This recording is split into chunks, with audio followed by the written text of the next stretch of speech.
I just want to add that the Congresswoman-elect does identify as a woman. I will be. She's not a woman. It's a man. She was born a man. She's a man. She's biologically a male. That is science.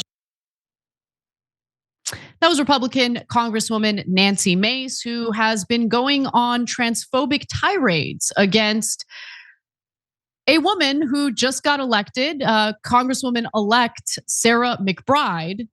And that was during an interview with Scripps News today, by the way. So McBride recently won her bid to represent Delaware against her Republican opponent, John Whalen. And as a result, she will be the first openly transgender person to be elected to a congressional seat. Now, here she is speaking about her win on Election Day or after Election Day. How are you feeling today? Well, I am feeling filled with gratitude. I'm filled with gratitude to all of the Delawareans who turned out and voted yesterday and in the days preceding, regardless of how they voted.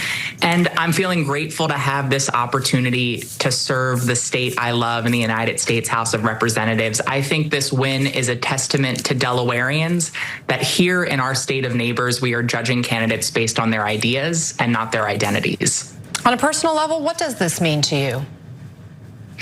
Well, I know how much this win would have meant to me as a young person, as I faced a crisis of hope and wondered whether the heart of this nation was big enough to love me too. And I hope this win sends a message to young people across the country that our democracy is big enough for them too.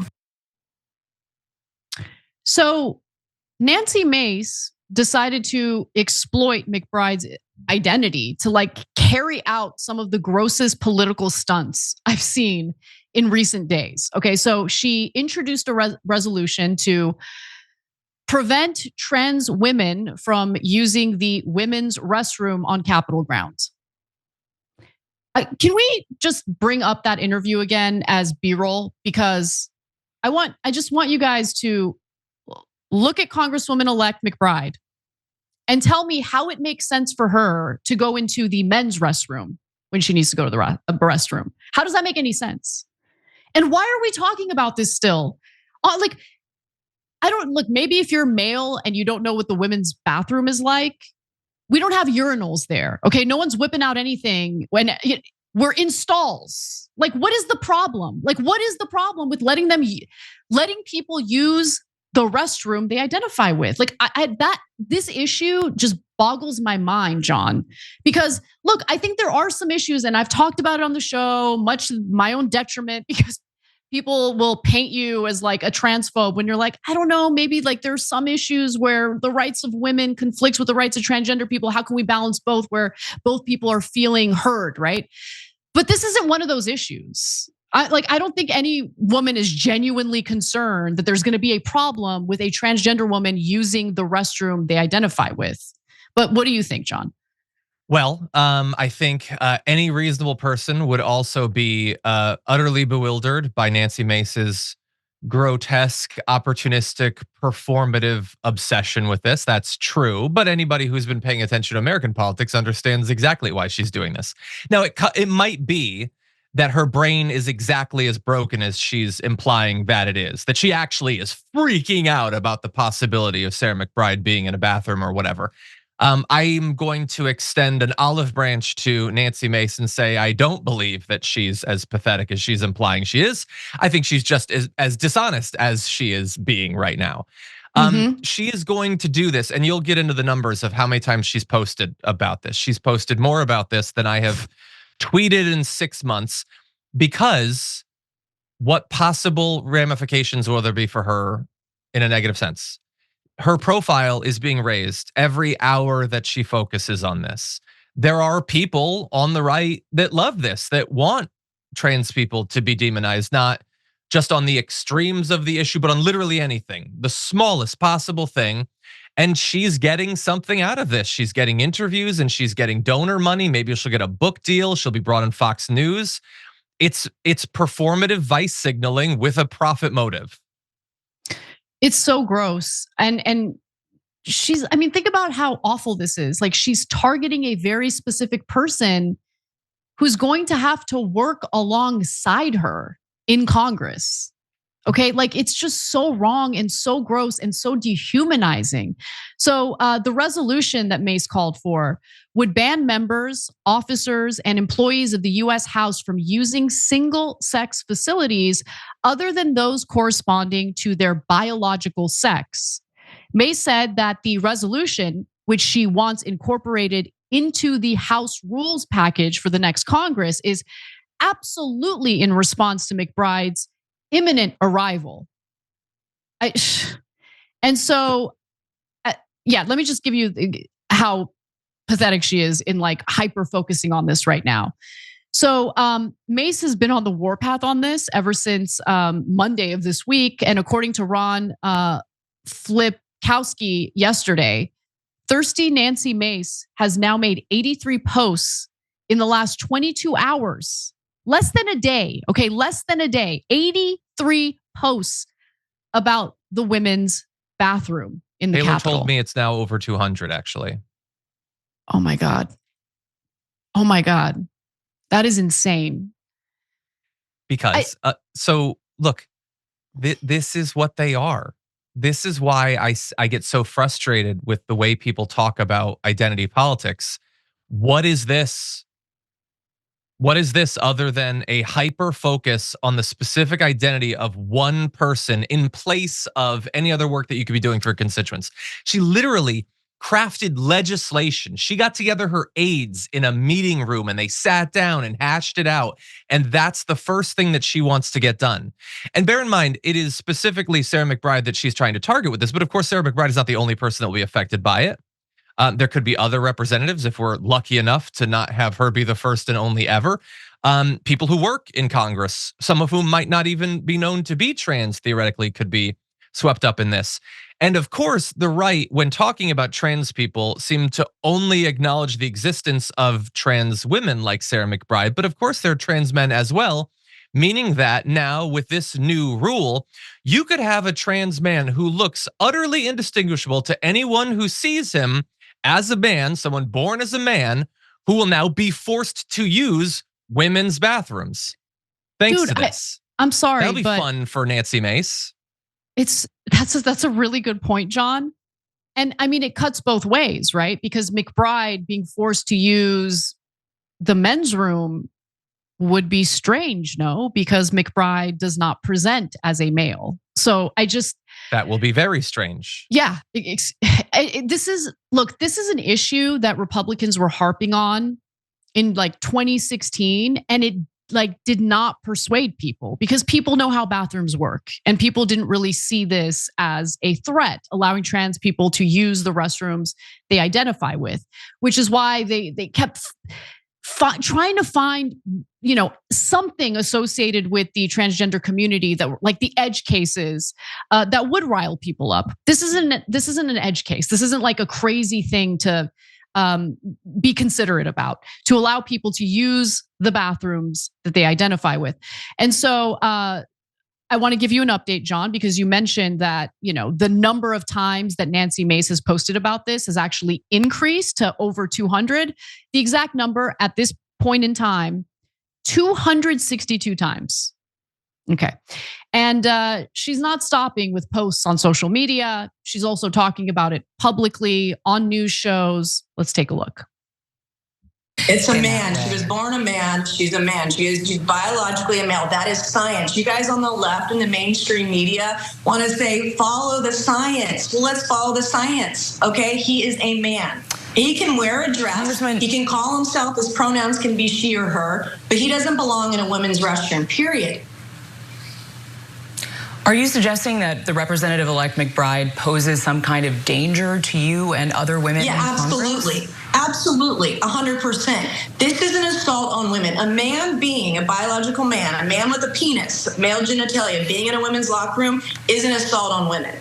And so the question is, do I have rights as a woman or not? And I'm not going to allow the media or Congress to strip away women's rights for 0.5% of people out there that more than likely he's got a mental illness, and this is why he's doing this. He should not be forcing his private parts into women's private spaces. I'm absolutely a no hard pass on this. I'm going to fight it every step of the way. I just want to understand what Nancy Mace's behavior is in the women's room. Like, is she taking her shirt off and like jiggling them in front of other women's faces? Like, is that what happens in bathrooms? Like, is that what she's genuinely concerned about? That McBride is going to, be nude, walking around in the women's room?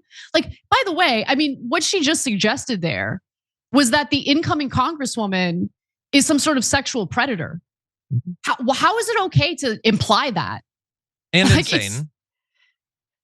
I mean, personally, I would say everything I don't know Sarah McBride. I don't even really know Sarah McBride's politics, but everything I've seen of Sarah McBride seems like the most rational, level-headed, compassionate person ever. Whereas I just saw that video of Nancy Mace, and since we're going to be diagnosing people without knowing, I think she has an effing mental illness because she seems out of her goddamn mind. She seems like a raving lunatic, honestly. I think she's a danger to women, biological or otherwise, who happen to unfortunately be stuck in a bathroom with her. And I think they should be worried. I think she should be banned. I think they should build a bathroom specifically for Nancy Mace to protect everyone else from her lunacy, but also so that she'll finally feel safe.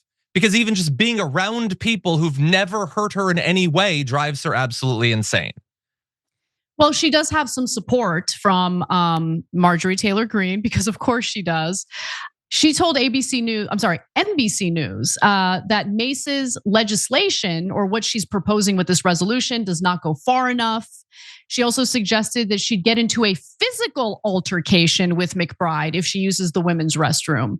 It is interesting because while discussing the alleged threat that McBride poses in the women's room, you have Marjorie Greene implying that she will carry out acts of violence against McBride, which leads me to think that maybe Marjorie Taylor Greene is more of a threat than McBride is, way more of a threat.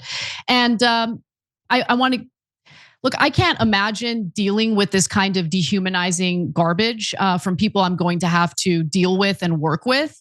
But to her credit, McBride has been incredible in the face of this disgusting hatred. She says everyday Americans go to work with people who have life journeys different than their own and engage with them respectfully.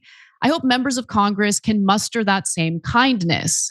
She also posted this. I know it's really depressing and devastating. And by the way, I want to be clear about one other thing.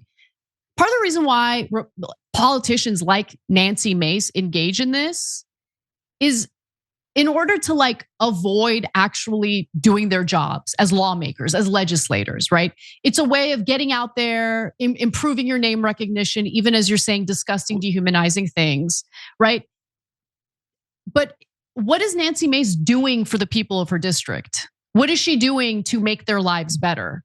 This is all about Nancy Mace. This isn't about her constituents. This isn't about doing what's right for the American people. I want to go to Sarah McBride's other statement. She posted this as well. I'm not here to fight about bathrooms. I'm here to fight for Delawareans and to bring down costs facing families. Like all members, I will follow the rules as outlined by Speaker Johnson, even if I disagree with them. This effort to distract from the real issues facing this country hasn't distracted me over the last several days, as I've remained hard at work preparing to represent the greatest state in the union come January. Serving in the 119th Congress will be the honor of a lifetime. And you guys can read the rest for yourselves. But overall, I thought that was a smart, strong statement, especially with the disgusting hatred that's directed to her. And whether they like it or not, McBride was elected and she will serve, something that even House Speaker Johnson attested to. He first wrote this, but hold, because there's a twist. We welcome all new members with open arms who are duly elected representatives of the people. I believe it's a command. We treat all persons with dignity and respect. This is an issue that Congress has never had to address before. We're going to do that in a deliberate fashion with member consensus on it, and we will accommodate the needs of every single person. But later, it was made clear that unfortunately Johnson was going to go along with Mace's wishes. Let's go to the last graphic here. He writes, or it was reported that the speaker says all single-sex facilities in the Capitol and House office buildings, such as restrooms, changing rooms, and locker rooms, are reserved for individuals of that biological sex. It is important to note that each member office has its own private restroom, and unisex restrooms are available throughout the Capitol. Look, I want to be specific in noting that I do not have a problem at all with transgender people using the restrooms, the bathrooms that they identify with. The other single-sex facilities like locker rooms, I think, does get a little tricky. But with that in mind, I think Johnson caving to the wishes of Nancy Mace here was wrong, especially with Mace going on national television and engaging in all sorts of dehumanizing rhetoric about her own colleague that she's going to have to work with very, very soon. So I'm not surprised, I guess. He's a Republican at the end of the day, and he's going to carry out the wishes of Republicans within Congress or within the House. But I feel bad that McBride has to deal with this. I hope she stays strong and knows that she has plenty of people who do support her and see her humanity, even when others don't. Yeah. My final point. So first of all, buckle up, because it's not like Nancy Mace is going to all of a sudden grow a heart tomorrow after getting what she wants. She is going to look for opportunities to continue to attack McBride and others. And Marjorie Greene, desperate to appear in the media as much as Mace, is going to be competing with her to find ways that they can attack her. And as you rightly point out, yes, it is a stand-in for them actually doing their job. They don't want to. They're both wealthy. Everybody needs to remember Marjorie Greene has like $20 million. She's an incredibly wealthy person. I mean, you hear her speak, you look at her try to write sentences, and you'd question how she'd ever get to that point, but she does have money. But it isn't just standing in for doing their jobs. They both know that the only way they can have prominent roles in the Republican Party is by backstabbing women at every opportunity and continuing to trade women's rights for access and proximity to power. And so they know that. They know deep down that they are traitors to their own gender, and that's got to deeply bother them in some way. And so they look for opportunities like this to be able to hold up a flag and be like, no, this is about women's rights. Look at me. Nancy Mace even literally said, I'm not going to let Congress take away women's rights, except for all of the other times they do, and rolling back reproductive rights, and maybe getting rid of no-fault divorce, and maybe getting rid of birth control, and maybe a whole bunch of other things like that. She will willingly allow those rights to be taken away, and then she'll take opportunities like this to pretend that she's some sort of champion for women. Yep. It's such a good point. That's such a good point. The taking rights away from women while posturing as protectors of women's rights is right. Like, you hit the nail on the head. Such a good point. Political pick-me BS is what it is. If you enjoyed this video, that's because of our members. They make us independent, they make us strong, and they make us honest. Become a member today by hitting the join button below.